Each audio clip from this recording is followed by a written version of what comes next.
तो हम लोग सीखने वाले हैं कि उद्यम रजिस्ट्रेशन हम कैसे करेंगे। तो उद्यम रजिस्ट्रेशन एक ऐसा सर्टिफिकेट होता है जिसके माध्यम से आप एक जो है पंजीकृत जो है उस व्यवसाय का एक सर्टिफिकेट आपको मिल जाता है और आप सरकार के पास वो पंजीकृत हो जाता है और ये सर्टिफिकेट जो है आजीवन रहता है और इससे यह प्रमाणित हो जाता है कि आप जो है कोई भी एक सूक्ष्म लघु या मध्यम वर्ग का व्यवसाय जो है आप कर रहे हैं और उसका पंजीकरण जो है आपका सरकार के पास पहले से मौजूद है। तो ये उद्यम रजिस्ट्रेशन कैसे करना पूरा फुल प्रोसेस इस वीडियो में बताने वाला हूँ, पूरा ध्यान से देखिएगा, सुनिएगा। सबसे पहले आप इसमें जान लेते हैं कि उद्यम रजिस्ट्रेशन के फायदे क्या हैं। यहाँ आप देखिएगा कि उद्यम सर्टिफिकेट भारत सरकार द्वारा सूक्ष्म लघु व उद्यम मध्यम वर्ग के जो है उद्यमों को दिया जाने वाला एक आधिकारिक पहचान पत्र है जो कानूनी रूप से दस्तावेज के तौर पर माना जाता है और यह सर्टिफिकेट इस बात का प्रमाण रहता है कि आपका व्यवसाय सरकार के पास एक वैध लघु व मध्यम उद्योग के रूप में पंजीकृत है। और इसके लिए आपको निःशुल्क यहाँ पर आवेदन करना होता है। ऑफिशियली वेबसाइट के माध्यम से 16 अंकों का आपको यहाँ पर नंबर मिल जाता है URL, जिसका आप प्रयोग करके भविष्य में कभी भी डाउनलोड कर सकते हैं अपना सर्टिफिकेट। अब इसमें प्रमुख लाभ क्या मिलने वाला है, अगर आप रजिस्ट्रेशन कर लेते हैं, बैंक से लोन आपको आसानी से मिल जाता है, करंट अकाउंट ओपनिंग हो जाता है, सरकारी योजनाओं का लाभ मिलता है, बकाया भुगतान सुरक्षा, ये सारी चीजें जो है इसके अंतर्गत आती हैं। उद्यम में रजिस्ट्रेशन करने के लिए आपको हमने वीडियो के डिस्क्रिप्शन लिस्ट में ये लिंक दिया हुआ है, इस पर आप डायरेक्टली क्लिक करेंगे, इस तरीके से वो पेज ओपन हो जाएगा। यहाँ पे देखेंगे MSME उद्यम पंजीकरण का ऑप्शन मिलता है और इसमें जो ऊपर तक स्क्रॉल कीजिएगा तो यहाँ पे सबसे पहले अगर आप नया कर रहे हैं तो यहाँ पर नए उद्यमियों के लिए जो अभी तक सूक्ष्म लघु और मध्यम के रूप में पंजीकृत नहीं किए हैं, पहली बार आ रहे हैं, तो आपको नया पंजीकरण वाले ऑप्शन पर क्लिक करना है। जिन लोगों के पास पहले से वो यहाँ पर इस पर करके अपना आधार जो पंजीकरण कर सकते हैं अगर आपने नहीं किया है। तो सबसे पहले यहाँ पर आपको नया पंजीकरण वाले ऑप्शन में क्लिक कर देना है। जैसे आप इस पर क्लिक कर देते हैं, यहाँ पर देखिए सबसे पहला ऑप्शन आएगा आधार सत्यापन, क्योंकि सारी जो है जानकारी आपके यहाँ पर आधार के प्रारूप के रूप में यहाँ पर लिया जाएगा। तो यहाँ पर सबसे पहले अब आपको आधार संख्या अपना दर्ज करना है, जिनके नाम से आपको दुकान के यहाँ पर पेपर बनवानी है, अपने कोई भी व्यवसाय है तो उसका आधार संख्या यहाँ पर डालना है और उद्यमी के नाम जो आधार में दिया हुआ है सेम स्पेलिंग दोस्तों दे करके भरिएगा, ताकि यहाँ पर कोई भी डिटेल मिसमैच ना हो तो आपका सर्टिफिकेट आसानी से बन सके।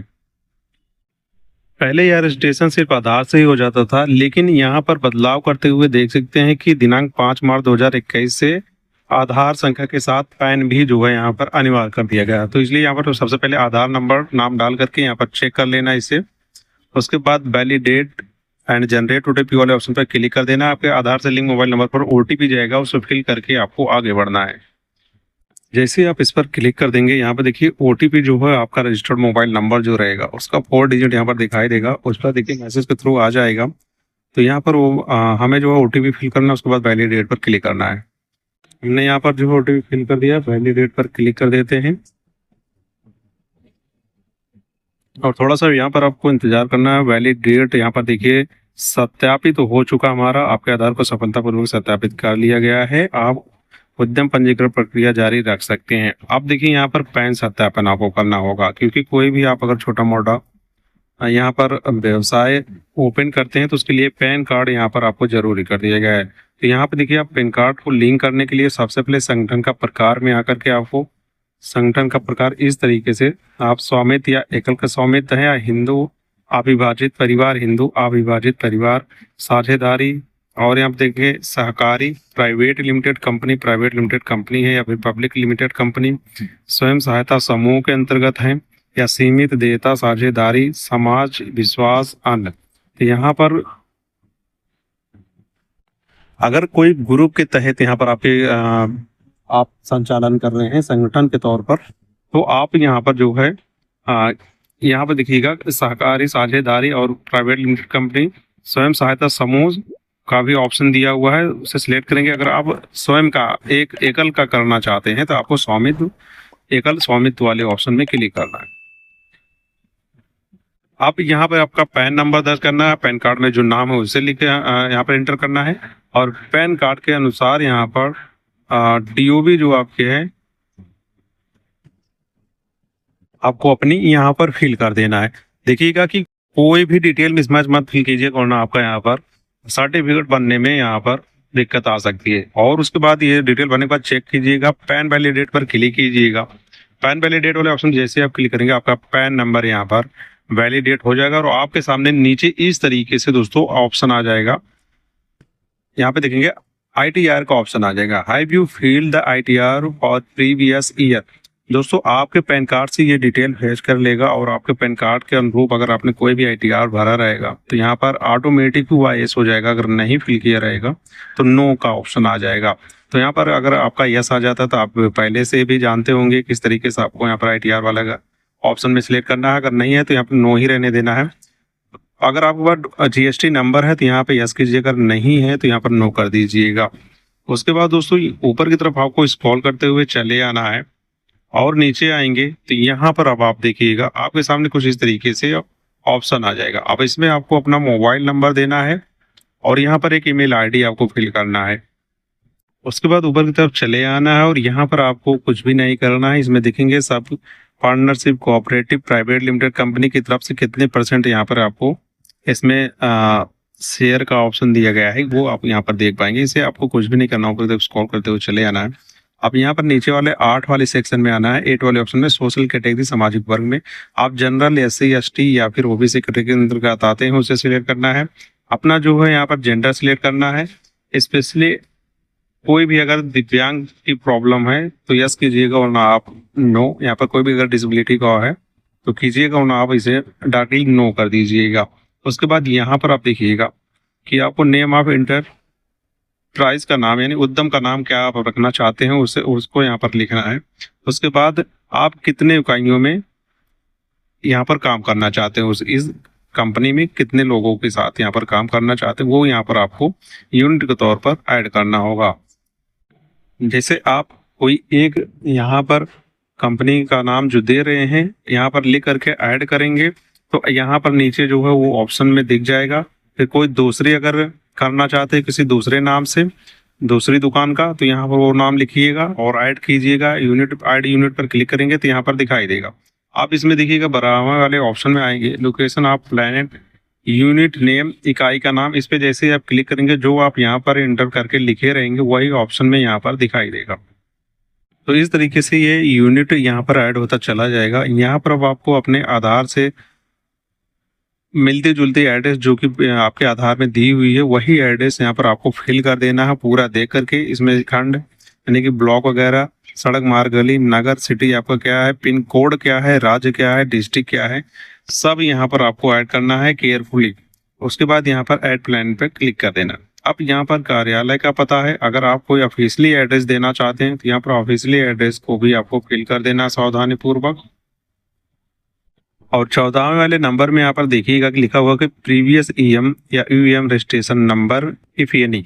अगर आपने पिछले भी कोई भी रजिस्ट्रेशन किया हुआ था तो उससे कोई पंजीकरण संख्या यदि है तो यहाँ पर आप क्लिक कीजिएगा वरना आप ENA पर ही रहने देना यानी कि नहीं है। स्टेटस ऑफ इंटरप्राइज वाले ऑप्शन में आएंगे। यहाँ पर आपको जो है अपना बिजनेस का आप स्टार्ट किया था वो एक तारीख यहाँ पर डाल देनी है, डेट सिलेक्ट कर लेनी है।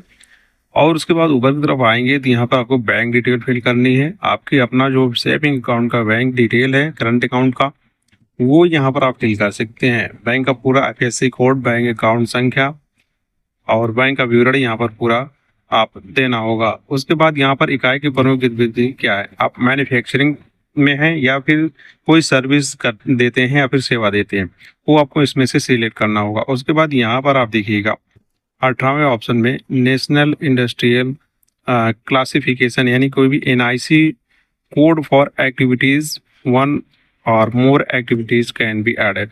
अगर ये NIC कोड आपके पास है तो यहाँ पर आपको वो डालना होगा। NIC कोड आप यहाँ पर डाली आकर के भी सर्च कर सकते हैं क्योंकि इसमें देखें सर्च NIC कोड का ऑप्शन दिया हुआ है। NIC कोड में आपके कई सारे जो है आपके यहाँ पर जो है मैन्युफैक्चरिंग और सर्विस से लेकर के लिस्ट की पूरी ओपन हो जाएगी। उसमें से जो भी आपकी कैटेगरी के अंतर्गत आती है उसे सिलेक्ट करके इसमें सिलेक्ट कर देना है। उसके बाद यहाँ पे फिर आप देखेंगे मैन्युफैक्चरिंग, सेवा और ट्रेंडिंग व्यापारी के तौर पर हैं तो यहाँ पर आप इस तरीके से आपको इसमें सिलेक्ट करना होगा। उसके बाद NIC 2 डिजिट कोड इस यहाँ पर ओपन करेंगे तो इसमें पूरी लिस्ट ओपन होकर के आ जाएगी। और उसे यहाँ पर सिलेक्ट कर लेना है। देन ऐड एक्टिविटी वाले ऑप्शन पर क्लिक करके ऐड कर देना है। देन आप यहाँ पर आप देखेंगे कि नियोजित व्यक्तियों की संख्या कितनी है। उसमें जो है आप जो अपना व्यवसाय डाल रहे हैं, जो कंपनी है आपकी, उसमें पुरुष कितने हैं संख्या में और स्त्री कितने काम करने वाले हैं। यहाँ पर आपको अन्य कितने काम करने वाले हैं टोटल में यहाँ पर पूरा गिनती में आ जाएगा ऑटोमेटिक। उसके बाद यहाँ पर आपको चेक बॉक्स में क्लिक कर देना है और चेक बॉक्स में क्लिक कर देने के बाद दोस्तों, और इसमें डाउन वैल्यू वाले ऑप्शन में आपको अगर पहली बार बिजनेस स्टार्ट कर रहे हैं और आपके पास जीएसटी नंबर नहीं है, तो अगर आपके पास जीएसटी है नंबर, तो उस जीएसटी पेपर में आपको जो है डाउन वैल्यू का यहाँ पर आपको ऑप्शन देखने को मिल जाता है, वहाँ से देख करके आप फिल कर सकते हैं। लेकिन अगर आपके पास जीएसटी नहीं है तो आपको यहाँ पर दोनों में ए और बी में 0 कर देना है और ऑटोमेटिक आपकी जो टोटल टर्न ओवर यहाँ पर ड्यूरिंग बनेगी वो यहाँ पर आपकी दिखाई देगी। आप यहाँ पर ऊपर तक स्क्रॉल करना है। यहाँ पर कुछ जो है प्रश्नों के आपको यहाँ पर उत्तर देने होंगे, जैसे कि यहाँ पर लिखा हुआ है कि are you interested in getting registered on government e market GeM portal. क्या आप जो है जेम पोर्टल पर जो है रजिस्टर करना चाहेंगे, तो यहाँ पर यस और नो का ऑप्शन में से सिलेक्ट करके आप कर सकते हैं। Are you interested in getting registered on TREDS portal, तो ये कुछ पोर्टल है जिसपे आपको जो है एनसी पोर्टल पे रजिस्ट्रेशन करना है या फिर नहीं करना है। यस है नो में क्लिक करके हुए आपको ऊपर की तरफ चले आना है और यहाँ पर आपको फाइनल सबमिट करने का ऑप्शन मिल जाएगा। चेक बॉक्स पर क्लिक कीजिएगा, सबमिट गेट फाइनल OTP पर क्लिक करना है और सबमिट पर क्लिक करते ही आपके फिर से जो है रजिस्टर मोबाइल नंबर पर एक OTP जाएगा। OTP आपको फिल करके जो है ये वेरिफिकेशन कोड यहाँ लिख करके फाइनल सबमिट पर क्लिक कर देना है। फाइनल सबमिट पर क्लिक करते ही देखेंगे उद्यम रजिस्ट्रेशन गवर्नमेंट की तरफ से एक पॉपअप करके इस तरीके से नोटिफिकेशन आएगा कि और रजिस्ट्रेशन इज सक्सेसफुल, और आपको यहाँ पर एक नंबर भी मिल जाएगा। इसे आपको ओके कर देना है और अब आपका जो है यहीं से ही सर्टिफिकेट डाउनलोड होने का ऑप्शन भी आ जाएगा। यहाँ आप देखेंगे इस तरीके से थैंक यू फॉर विजिटिंग उद्यम रजिस्ट्रेशन पोर्टल, और यहाँ पर आपको एक यूआईडी नंबर भी मिल चुका है और यहाँ देखिए प्रिंट का ऑप्शन भी मिलता है और प्रिंट सर्टिफिकेट का ऑप्शन भी मिलता है। प्रिंट सर्टिफिकेट वाले ऑप्शन पर जैसे ही आप क्लिक करेंगे तो आपके सामने फिर से जो है लॉगिन आईडी और पासवर्ड मांगेगा। लॉगिन आईडी पासवर्ड करके आप OTP फिल करके अपना जो है यहाँ पर सर्टिफिकेट डाउनलोड कर सकते हैं। तो इस तरीके से जो है आप ऑनलाइन घर बैठे जो है इसमें उद्यम सर्टिफिकेट के लिए रजिस्ट्रेशन कर सकते हैं।